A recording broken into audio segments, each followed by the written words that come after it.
안녕하십니까.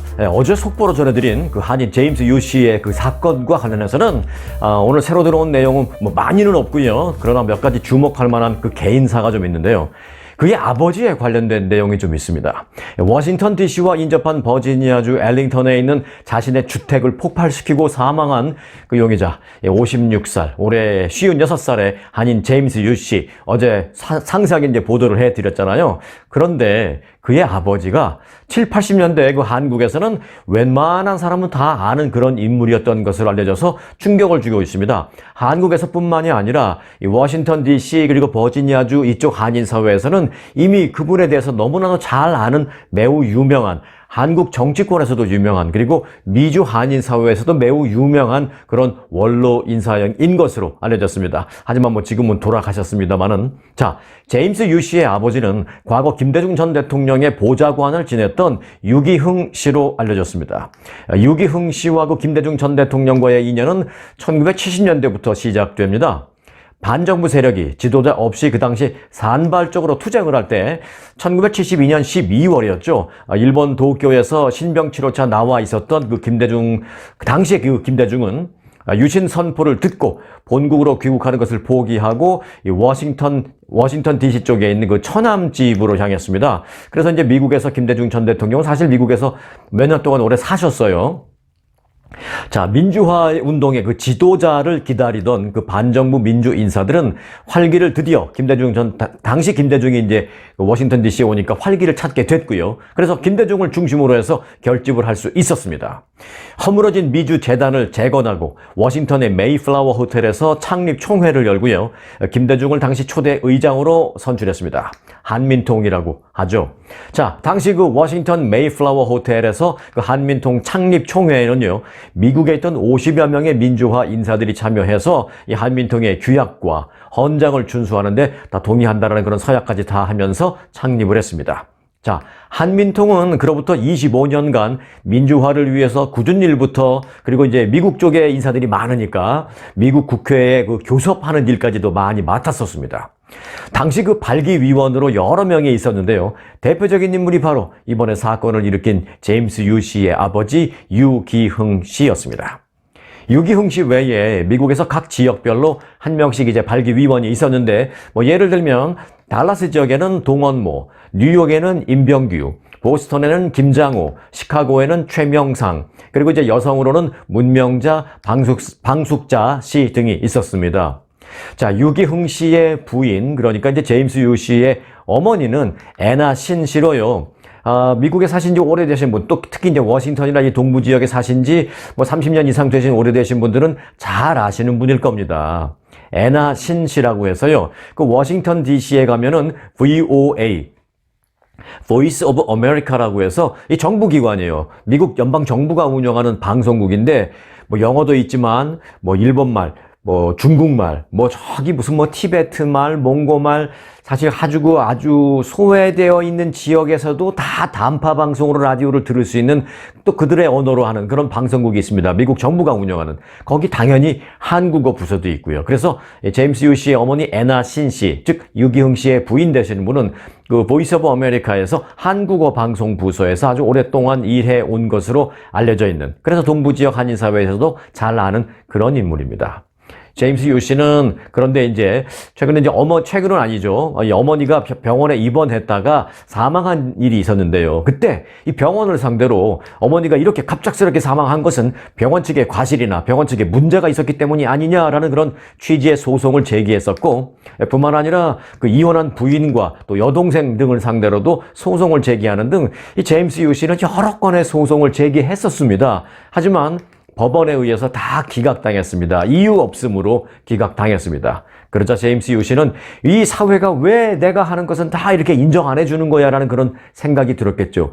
또 피해를 많이 받고 있다는 어떤 피해망상주의 같은 생각도 들었겠죠. 그래서 그 소송이 기각되는 그 일, 그리고 어머니가 병원에서 그렇게 갑작스럽게 돌아가는 일, 이런 일련의 일들을 많이 당하면서 사회 전반에 대한 강한 반감을 표출하기 시작했던 것으로 분석됩니다.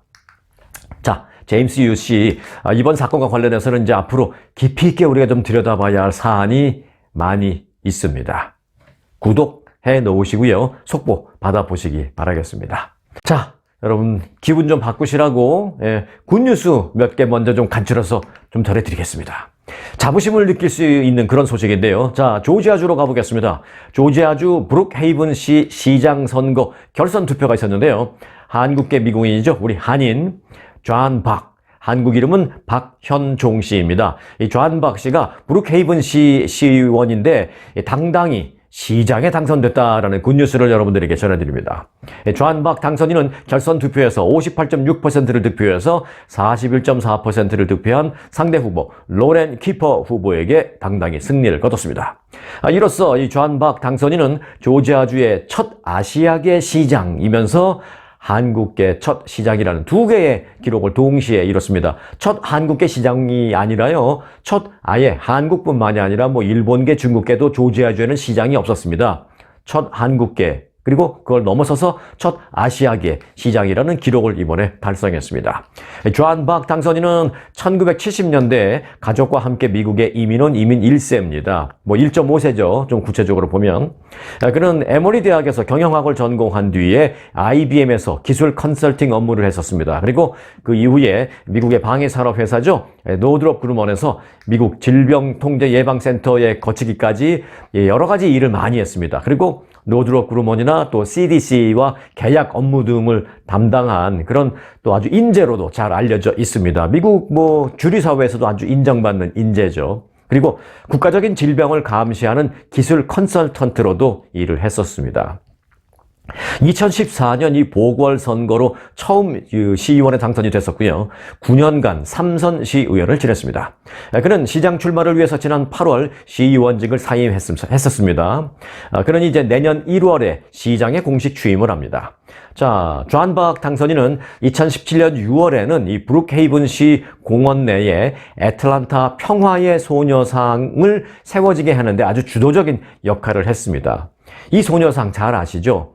2021년 애틀란타 총격 사건 당시 희생자 추모식과 헌화식이 열리는 등 미국 현지 여성 인권 상징으로 주목받는 그런 장소가 돼버렸습니다. 이 소녀상이 세워진 그곳이 이렇게 여성 인권 또는 일반적인 인권의 어떤 상징적인 장소로 주목받고 있어서 그런 관련된 행사가 있을 때 이 소녀상 앞에서 그런 행사를 많이 하는 거예요. 그걸 세우는데 혁혁한 공을 세웠던 인물입니다. 존 박 씨가. 자, 존 박 당선인은 유창한 한국어로, 영어도 물론 유창합니다만은 한국말도 아주 잘합니다. 그래서 유창한 한국말로 너무 기뻐서 말을 못하겠습니다 라면서 당선 소감을 그렇게 밝혔습니다. 그는 이어서 그 말을 한국말로 한 다음에 바로 이제 영어로 이민 1세대로서 조지아주 최초의 아시아계 그리고 최초의 한국계 시장이 된 것을 영광스럽게 생각한다라면서 동네 고등학교에서 농구를 즐기던 이상한 아시아계 소년, 자기 얘기하는 거예요. 본인 얘기하는 거예요. 많은 사람들이 그 당시에는 그렇게 나를 봤다라는 얘기죠. 동네 고등학교에서 그냥 단순히 농구 즐기고 그랬던 어찌 보면 그 당신들 백인들의 눈으로 봤을 때는 조금 이상하게 보이는 그 아시아계 소년이 나중에 이 도시의 시장이 되리라고는 아무도 상상을 못했을 겁니다. 라면서 기쁨을 표출했습니다. 그는 또 9년 전 처음 시의원직으로 정치를 시작했을 때 수많은 서류들을 보고 뭘 해야 할지 몰랐었습니다. 하지만 모두가 함께 좋은 일을 하자는 정신으로 일을 했고 여러분과 함께 오늘 승리할 수 있었습니다. 라면서 지난 그 시의원직 일들을 회고했습니다. 그러면서 또 이런 말도 했어요. 이곳 브룩헤이븐시를 지속 가능한 녹색 도시로 만들겠습니다. 라고 밝혔습니다. 그리고 애틀란타 한인사회에도 이 감사를 표했습니다. 자, 애틀란타 한인사회는 존 박 당선인의 출마 직후부터 후원금을 모금하는 한편 이 선거 참여를 아주 강력하게 독려를 해왔었습니다. 애틀란타 지역에는 이 김백규 애틀란타 평화의 소녀상 건립위원장이 있는데요. 이분은 이런 말도 했습니다. 존 박 후보의 시장 당선을 시작으로 해서 이제 앞으로 한인들이 미국 정부 공직에 도전해서 좋은 결과를 얻기 바란다. 그리고 그런 공직에 도전하는 데 있어서 애틀란타 한인사회에서 더 많은 우리 한인들이 나오길 바란다. 라고 말했습니다. 자, 그렇게 말을 하자 존 박 당선인이 또 답사를 했습니다. 뭐라고 말을 했느냐? 그동안 한인들의 성원과 기부에 진심으로 감사드립니다. 열심히 일해서 여러분들에게 보답을 반드시 하겠습니다. 라고 말했습니다. 존 박 당선인 아주 자랑스럽습니다. 축하드리고요. 자, 이어지는 굿뉴스 몇 개 더 전해드릴게요. 자, 영김 연방하원의원이 하원 본회의에서 한국 전통 음식인 김치를 한국 요리의 아이콘으로 소개를 했습니다. 그리고 이제 한국 요리의 아이콘뿐만이 아니라 미국, 더 나아가 세계적으로도 좋아하는 아이콘 그런 음식이 됐습니다라고까지 얘기했습니다. 그러면서 이제 매년 11월 22일을 김치의 날로 지정하자라는 결의안을 지지해 줄 것을 의회 의원들에게 촉구하는 발언, 연설을 했습니다. 영김 의원은 이 하원 전체 회의에서 연설을 통해 저는 김치데이를 지지하기 위해 이 자리에 나왔습니다 라면서 배추나 다른 채소들을 절여서 만든 이 김치는 한국의 대표적인 반찬입니다 라고 말했습니다. 그리고 한때 한국 가정의 식탁에만 머물던 이 김치는 첫 한국 이민자들이 이곳 미국에 도착한 100년 전, 그로부터 100년이 흐른 지금 미국에서는 더 김치에 대한 인기가 커지고 있는 등 이 한국의 문화적인 영향력을 많이 반영하는 그런 요리가 됐다라고 말했습니다.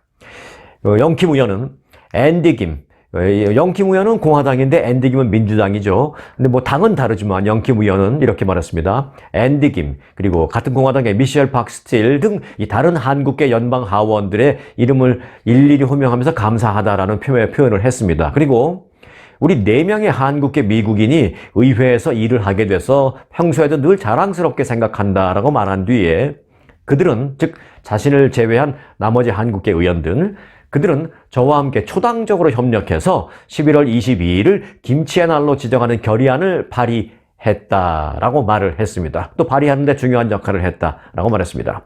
영김 의원은 이번 하원 연설에 앞서서 약 1분간의 김치 홍보 영상을 공개했는데요.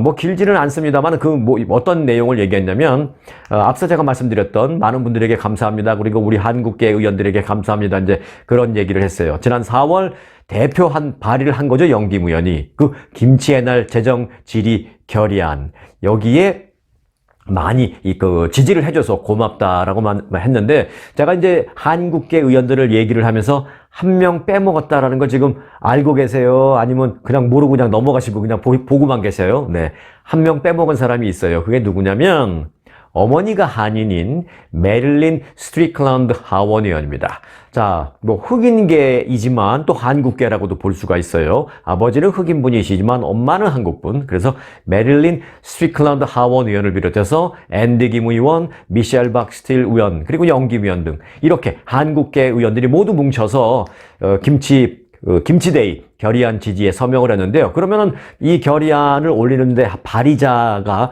딱 4명일까요? 아닙니다. 발의자는 한국계 의원 4명 외에도 더 많이 있습니다. 백인 분이신데 그냥 민주당의 하킴 제프리 원내 대표 등 모두 총 합쳐서 16명이 공동 발의자로 사인을 했습니다. 한국계 의원 4명 빼고요. 자랑스러운 일이죠. 그래서 이번에 추진하는 것은 내셔널 김치데이입니다. 내셔널 김치데이, 즉 연방 차원의 김치의 날 제정인데요. 내일이죠. 이제 8일날 그냥 이거는 통과하기로 다 약속되어 있는 겁니다. 이 결의안을 올려서 뭐 공화당, 민주당 의원들이 뭐 투표 결과를 해서 하는 게 아니라 이건 민주공화당이 모두 그렇게 하기로 합의되어 있어요. 그래서 내일 결의안이 올려지면 투표 없이 그냥 만장일치로 내셔널 김치데이가 매년 11월 22일로 하자라는 건 이미 약정이 되어 있습니다. 이제 내일 절차만 남아있는 겁니다. 이미 합의는 다 끝난 겁니다. 그러니까 이제 내일 공표가 될 것이고요. 그런데 다시 말씀드립니다만 이것은 이제 내셔널 김치데이가 이제 결정이 되는 거고요. 사실은 이에 앞서서 이미 그 몇 개 주정부는 주정부 차원에서 김치데이를 지정한 바 있습니다. 잘 아시다시피 이곳 캘리포니아주, 그리고 동부의 버지니아주, 또 뉴욕주, 워싱턴 DC, 미시간주, 조지아주, 그리고 하와이주 등 이 7개 주정부가 이미 주정부 차원의 김치의 날을 제정했습니다. 그러나 날짜는 다 똑같아요. 내셔널이든 주정부든 매년 11월 22일입니다. 사실 한국에서도 몇 년 전에 한국 차원에서도 이미 김치의 날을 제정해서 공표했잖아요. 그것도 11월 22일입니다. 자, 그런데 제가 이미 한번 말씀드린 적이 있는 것 같은데 왜 11월 22일이 김치데이일까? 김치의 날일까라는 것은 어떻게 보면 일리 있어 보이기도 하지만 또 어떻게 보면 약간 좀 우습기도 하는데 한국에서 설명하는 것은 이겁니다. 일단 11월에 그 10일이라는 것은 이 김치라는 것은 배추를 포함해서 여러 가지 몸에 좋은 각종 채소를 하나 모아서 만든다라고 해서 그 하나 모은다라는 뜻을 해서 하나를 두 개 나서 11 이렇게 했고요. 조금 억지 같긴 하죠. 뭐 그 억지면 어떻습니까? 자, 그런데 그다음에 이제 왜 그럼 22일이야? 그거는 이 김치가 우리 몸에 좋은 여러 가지 효능이 있는데 그 대표적인 효능이 22가지나 된다라고 해서 22. 그래서 11월 22일입니다. 네. 이건 뭐 믿거나 말거나 또는 아셔도 되고 모르셔도 되는데 일단 출발은 그런 의미로 출발을 했는데요. 여하튼 내일 미국 정부에서 연방정부 내셔널 김치 데이로 매년 11월 20일이 공표된다. 요것만 알고 계시면 되겠습니다. 자, 시카고에 본사를 둔 세계 최대 패스트푸드 체인 맥도널이 공격적인 외연 확장에 나섰습니다. 맥도널은 전 세계 100여 개국에서 운영되는 그 맥도널 매장을 2027년 말까지 5만 개로 늘릴 방침이다라고 밝혔습니다. 그리고 설립 이래 지금 가장 빠르게 성장하는 시기가 이제 될 것이다 라면서 야심찬 새로운 성장 목표를 공개했습니다. 시카고 트리뷴지는 맥도날드 매장 수는 금년 초 기준으로 해서 4만 275개인데 앞으로 4년간 세계 곳곳에 만여 개의 매장을 신설할 계획인 것으로 알려졌다라고 보도를 했습니다. 또 이어서 스타벅스도 지난달 현재 전 세계적으로 운영 중인 3만 8천여 개의 매장을 2030년까지 5만 5천 개로 늘릴 계획인 것으로 알려졌다라고 보도했습니다. 미국의 외식 체인들이 지금 빠른 속도로 확대되고 있는 것으로 보입니다. 이와 관련해서 경제 전문 매체 CNBC는 이 맥도널의 신설 매장 가운데 단 900개만 이 미국 내에 설치되고 나머지는 해외 시장에 설립될 예정이다라고 보도를 했습니다. 그런데 이 보도를 받아서 또 AP통신이 보도한 게 있어요. 뭐라고 했느냐? 맥도널의 그 신규 매장에 900개 빼고 나머지는 다 해외인데 그 해외에 신설할 매장 가운데 절반 이상은 중국의 문을 열 것이다 라고 보도를 했습니다. 결국 맥도날드가 별거 없네요. 하나네요. 중국 본토에 진출해서 중국에서 외를 확장하겠다라는 얘기를 굉장히 뭐 어렵게 돌려서 했는데 AP통신이 한마디로 꽉 찍었어요. 결국은 중국에서 승부를 보겠다라는 게 맥도널이다. 이제 그렇게 얘기했는데, 이제 한 가지 늘 변수가 있죠. 이 맥도널이라는 게 이제 미국의 너무나도 대표적인 그 기업체잖아요. 미국의 대표적인 것을 꼽으라 그러면 꼭 음식이 아니더라도 미국 하면 떠오르는 게 뭐냐라고 이제 예를 들어서 중국 사람들한테 물어본다면 제일 먼저 말하는 게 맥도널, 두 번째가 코카콜라입니다. 그러니까 이제 미국과 중국 간에 어떤 그 좋지 않은 그 외교적인 문제가 발생했을 때 중국 사람들이 잘하는 거 있잖아요. 미국산 제품 불매운동 툭하면 이런 거 하잖아요. 그렇게 되면 이제 대표적으로 맥도날이 먼저 타격을 받게 되는데 그렇게 상당 부분을 중국에다 힘을 쏟아 놓으면 그런 불매운동이 발생할 때 맥도날 어떡하지?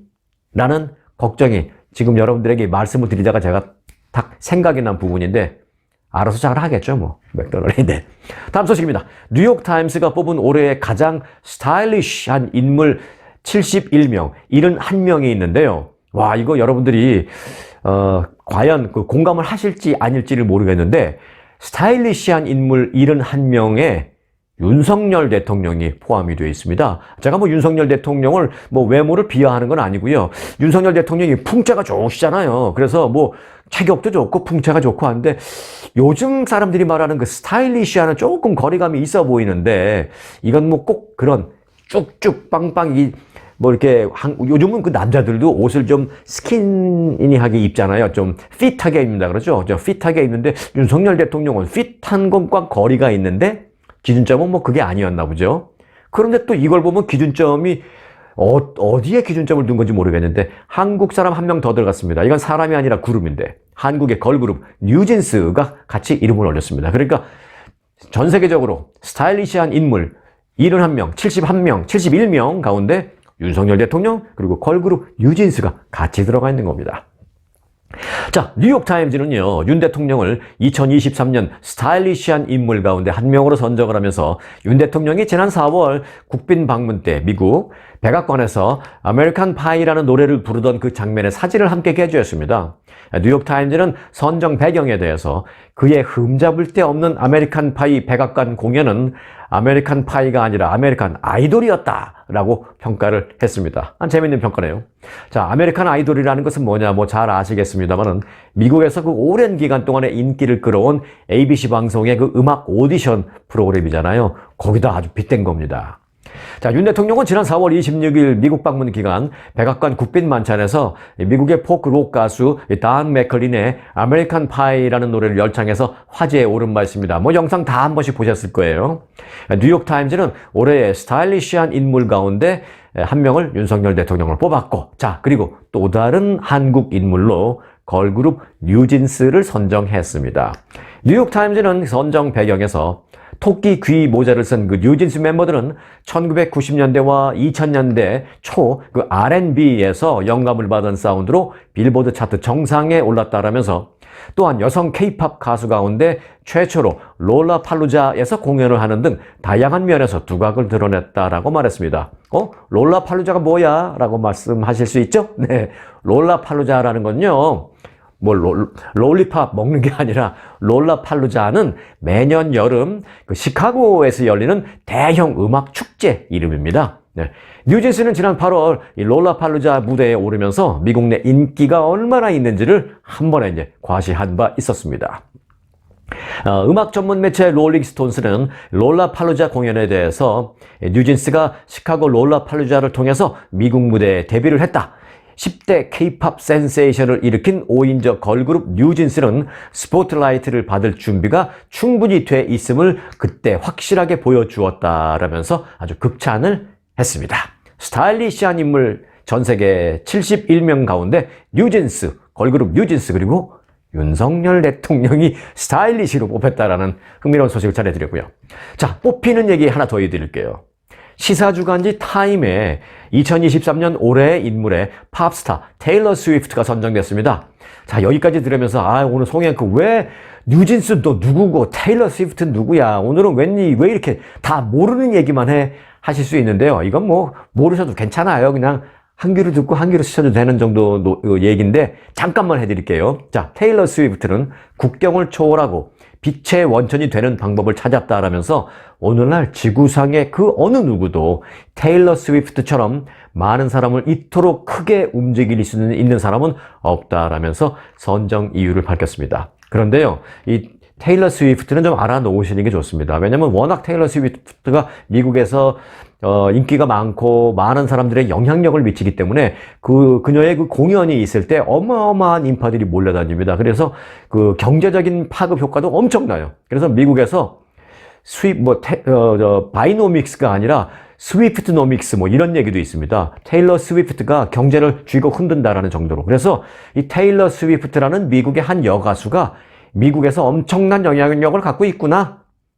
그거 하나만은 꼭 알아놓으시면 되겠습니다. 그러면 자녀분들하고 대화하기도 좋고요. 또는 아주 어린 자녀분이나 손자, 손녀가 있으면, 야, 니네 뉴진스 알아? 뉴진스가 스타일리시하다며? 요거 한마디 딱 던지면, 할머니, 할아버지, 그것도 알아요? 거기까지 갈 수 있습니다. 자, 뉴진스, 테일러 스위프트. 기억해 놓으시기 바라겠고요. 자, 테일러 스위프트의 인기는 수십 년에 걸쳐서 상승해 왔지만 올해는 특히 스위프트가 예술과 상업적인 측면에서 일종의 핵융합과 같은 약간 무슨 핵무기가 터지듯이 그런 에너지를 크게 분출한 한 해다라고 설명했습니다. 자, 이 연예계 인물이요, 자신의 본업으로 타임지의 올해의 인물에 선정된 것은 이번이 처음입니다. 연예계 인물들이 올해의 인물 이런 게 다 선정된 적이 있었던 것 같은데 라고 생각하실 수 있지만 같은데가 아니라 그전에는 한 명이 있긴 있었어요. 앞서서 2005년도였죠 아마. 아일랜드의 록밴드 U2라는 밴드의 리더 보노라는 사람이 당시 타임지의 올해의 인물로 선정된 바 있었습니다. 하지만 그는 당시 빈곤 문제 해결에 헌신을 했다라는 그 공로를 인정받았기 때문에 선정이 됐었던 것입니다. 그가 보노가 가수로서 선정이 됐던 건 아니었습니다. 그런데 이번에 테일러 스위프트는 가수로서 선정이 됐는데 이게 역대 최초의 기록을 썼다라는 것입니다. 샌프란시스코에서 좀 안타까운 소식이 있습니다. 샌프란시스코에서 식당을 운영하는 한인 부부가 현지 공무원과 FBI 요원에게 뇌물을 건넨 혐의로 기소됐습니다. 샌프란시스코 관광명소인 피어 45 인근에서 식당을 운영하는 한인 백모 씨 부부가 공무원 뇌물 공여 혐의로 기소됐습니다. 백 씨 부부는 지난 9월 샌프란시스코 항구 담당 공무원과 또 잠복 수사를 벌인 FBI 요원에게 뇌물 총 $19,000를 건네다가 체포됐습니다. 올해 상반기 백 씨 부부는 본인들이 운영하던 식당 인근의 폼페이 그루토와 또 루스 피쉬 쉐이크 식당이 7월에 문을 닫는다라는 소식을 듣고 시정부 입찰에서 해당 자리를 임대하기 위해서 공무원 매수를 시도했습니다. 이를 위해서 남편 백 씨는 지난 5월쯤 이 샌프란시스코 항구 피어를 관리하는 공무원과 접촉을 시도했습니다. 당시 백 씨는 이 공무원에게 식당 부지 임대 관련, 그러니까 이제 경매에 나올 그 식당 부지 임대 관련 입찰을 도와주면 수천 달러를 캐시로 주겠다라고 제안했습니다. 그런데 그 말을 들은 해당 공무원은 이 사실을 즉각 FBI에게 알렸고요. FBI 요원은 공무원의 동료인 것처럼 가장해서 백 씨 부부를 만났습니다. 그렇게 수사가 진행되는 동안 남편 백 씨는 항구 공무원에게 $3,000가 든 봉투를 3번이나 전달했습니다. 이후 FBI 잠복 요원은 이들의 거래가 성사되는 그 장소에서 동료 직원인 척 나간 다음에 백 씨 부부 앞에 나타나서 그를 즉각 체포했습니다. 현장에서.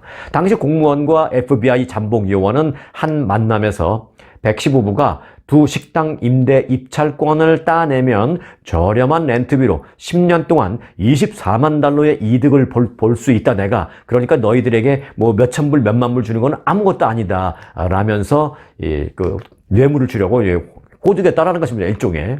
그러니까 이후 그 아내 백 씨도요, 두 사람에게 별도로 또 현금 $5,000를 또 추가로 건넨 것으로도 밝혀졌습니다. 백 씨 부부는 자신들의 원하는 부지 임대 계약을 따내기 위해서 뿐만 아니라 이 부동산 에이전트에게도 $5,000 뇌물을 주겠다라고 제안을 이메일로 했습니다. 이 에이전트는 그러나 이 이메일을 받자 다시 이메일 답변으로 불법 행위이기 때문에 나는 가담하지 않겠다라면서 거절을 했습니다. 백 씨 부부는 지난달 28일 인정신문에서 보석금 $50,000를 내고 일단 석방은 되었습니다. 이들 부부의 다음 법원 출석일은 이제 내년 1월 3일로 잡혀 있는데요. 두 사람은 유죄가 인정되면 최대 15년형까지도 가능하다고 합니다. 한편 백 씨 부부는 샌프란시스코 주요 관광지인 피어 45 식당 등 이 베이 지역에서 사업체 약 12곳을 운영하고 있는 것으로 알려졌습니다. 자, 이 뇌물. 과거 한국에서는 어땠는지 모르겠습니다만 특히 이건 미국에서는 절대 해서는 안 될 범죄 가운데 하나가 바로 이 뇌물입니다. 미국에서는 이 중대한 범죄이자 거의 통하지 않는다라고 생각해야 하는 것이 이제 뇌물 관련 불법인데요. 자, 그런데 이번에는요, 이 뇌물 관련이 아니라 미국 영주권자인 척 필리핀에서 사기를 친 한 사기꾼 남성 스토리를 전해드리려고 합니다. 미국 영주권을 가진 이 포토 저널리스트 행세를 하는 등 거짓말로 많은 여성들의 호감을 얻어낸 뒤에 수천만 원을 뜯어낸 40대 남성이 징역형 집행유예 선고를 받았습니다.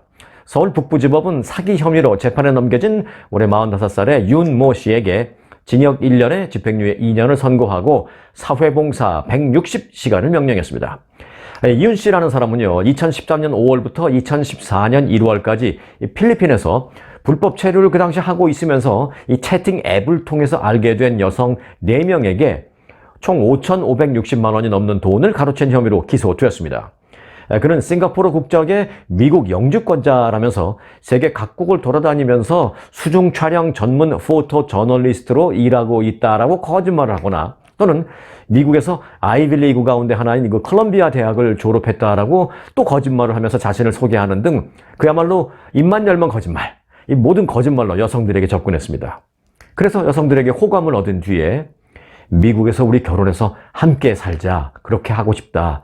이제 결혼하면 뉴욕 대학에 가서 당신 공부하게, 유학을 거기서 뉴욕 대학에서 공부하게 해주겠다라고 꼬드기면서 돈을 받아냈습니다. 윤 씨가 이런 방식으로 여성들에게 접근해 돈을 뜯어내기까지는 일주일도 채 걸리지 않은 것으로 조사됐습니다. 피해자들은 한 명당 적게는 한 500만 원 정도, 많게는 약 한 2천만 원 정도의 돈을 윤 씨에게 건넸습니다. 일주일도 안 돼서요. 그것도 채팅 앱으로 만난 지 일주일도 안 돼서요. 미국 영주권 갖고 있다, 뭐 콜롬비아 대학교 나왔다 이러니까 그냥 다 혹 넘어간 거죠. 재판부는 그 여러 명의 여성에게 접근해서 친밀한 관계를 형성한 뒤 인적 신뢰 관계를 이용해 사기 범행을 저질러서 죄질이 매우 불량하다, 사기 등으로 여러 차례 형사처벌을 받은 전력도 있다라면서 양형 이유를 밝혔습니다. 저는 근데 한국에서 이렇게 선고 내려질 때마다 양형 이유를 볼 때마다 참 이해가 안 되는 부분이, 여러 건의 사기 행각이 있다. 그리고 여성들을 막 이렇게 꼬드겨서 신뢰 관계를 위해서 그들을 배신하고 돈을 갈취했다라고, 그래서 뭐 아주 죄질이 불량하다라고 말은 해놓고 결국은 집행유예를 줬잖아요. 집행유예. 징역 1년에 집행유예. 이 얘기는 뭐냐? 징역 1년을 선고하지만 집행유예니까 그냥 바로 집으로 가는 거예요. 그 집행유예 1년, 뭐 2년? 오케이. 집행유예 2년이면 그 2년 집행유예 기간 동안에 똑같은 범죄를 다시 저지르지만 않으면 끝나는 겁니다. 아니, 이렇게 죄질이 불량하다라고 막 얘기해놓고 결국 집행유예로 집으로 보낸다? 한국은 너무 솜방망이 처벌이다라는 생각이 많습니다. 아마 공감 많이 하실 거로 생각이 되는데 댓글로 여러분들의 생각이 있으시면 좀 보내주시면 같이 공유하겠고요. 자, 이어서 보너스 뉴스 전해드리겠습니다. 자, 오늘 보너스 뉴스에서는 제목을 제가 이렇게 지었습니다. 곤돌라에서는 일어나지 마세요! 입니다. 곤돌라. 곤돌라 아시죠? 이태리 베니스 비치에 가면 타는 거. 이탈리아 북부 수상도시 베네치아에서 중국인 관광객 일행이 이 곤돌라 뱃사공의 지시를 어기고 사진을 찍는다라면서 배에서 막 일어나서 움직이고 막 하다가 물에 다 빠져버리는 사고가 발생했습니다. 뭐 결론부터 말씀드리면 뭐 누가 죽거나 그런 건 아니에요. 이탈리아 안사 통신에 따르면 이번 사고는 지난 2일 오후 곤돌라가 베네치아의 리오 델라 베로나에 있는 그 낮은 다리 아래를 지나갈 때 벌어졌습니다. 곤돌라 뱃사공은 탑승객들에게 움직이면 위험하니까 절대로 가만히 앉아 있으시오, 일어나서도 안 됩니다 라고 막 소리를 쳤지만 중국인 관광객이들은 말을 듣지 않았습니다. 이들 중국인 관광객들이 그 사진을 찍는다라면서 막 일어나고 또 한쪽으로 쏠리고 막 그러자 이 곤돌라는 순식간에 균형을 잃고 완전히 전복됐습니다. 이에 따라 뱃사공과 6명의 이들 일행은 모두 차가운 물속에 빠져버렸습니다. 다행히 수심이 깊지는 않아서 다들 생명에는 지장이 없었고 또 뱃사공과 주변 관광객들의 도움으로 모두 구조는 됐습니다. 이 사고는 지나가는 사람들에 의해서 그런데 영상이 촬영돼서요, 현재 그 SNS를 통해서 막 올라가서 영상이 공유되면서 큰 화제가 됐습니다. 제가 좋게 표현하니까 큰 화제가 됐습니다라지, 엄밀히 말하면 얼마나 망신스러운 일이죠. 망신이 뻗치게 된 겁니다. 물론 걱정스럽기도 했지만, 이 영상에는 물에 빠진 한 중국인 여성 관광객이 지나가는 다른 곤돌라에 자기는 이제 물에 빠졌으니까 일어나지 말라고 했을 때 그 말을 어기고 막 일어나서 그러다가 물에 빠졌어요. 그러니까 또 이때는 갑자기 살아야 된다고 멀쩡한 다른 곤돌라가 지나가는데 그 곤돌라를 막 잡아서 이 곤돌라까지도 넘어질 뻔했어요. 전복될 뻔했어요. 그 다른 곤돌라에 다급하게 막 올라타려는 그런 모습도 영상에 잡혀서 정말 망신스러운 그런 일이 있었습니다. 이탈리아 일간지 꼬리에 델라 세라가 운영하는 꼬리에레 TV라는 게 있습니다. 이 TV는 이들 관광객이 모두 중국인이다 라고까지 그렇게 막 말을 했어요. 웬만한 일에서는 그들이 중국인이다, 어느 나라 사람이다, 국적까지 얘기는 안 하는데 얼마나 보기에 참 답답하면 그들은 모두 중국인 관광객이었다라고까지 얘기를 했겠습니까? 자, 곤돌라라는 거 잘 아시죠? 11세기부터 이탈리아 베네치아의 귀족들이 사용하던 교통수단이었습니다. 그때는 얕고 좁은 그 베네치아 운하를 돌아다닐 수 있도록 길고 그리고 폭이 좁은 그런 형태이기 때문에 탑승하면 큰 동작을 한다거나 앉아서라도 큰 동작을 한다거나 특히 절대 일어서서는 안 되는 그런 배가 바로 곤돌라입니다. 곤돌라에서는 절대로 일어나지 마시고 혹시 꼭 곤돌라 아니더라도 양쪽에 폭이 좁고 좀 긴 형태의 그런 보트를 탔다면 절대로 일어나지 말아야 한다는 점 유념해 주시기 바라겠습니다. 자, 오늘 영상 여기까지입니다. 요즘 새로 들어오시는 분들이 많으시죠? 네, 다들 반갑습니다. 저희 스토리 뉴스는 새로 오시는 분들도 다 환영합니다. 그리고 이제 올해 초부터 지금까지 쭉 함께 해주시면서 영상도 끝까지 쭉 이렇게 함께 봐주시는 그런 찐 구독자님들, 역시 제가 누구누구라는 건 거의 웬만큼 다 압니다. 그들 찐 구독자님에게는 역시 제가 찐한 감사를 늘 드린다라는 인사를 드리겠습니다. 자, 스토리가 있는 뉴스 송혜코의 스토리 뉴스 마칩니다.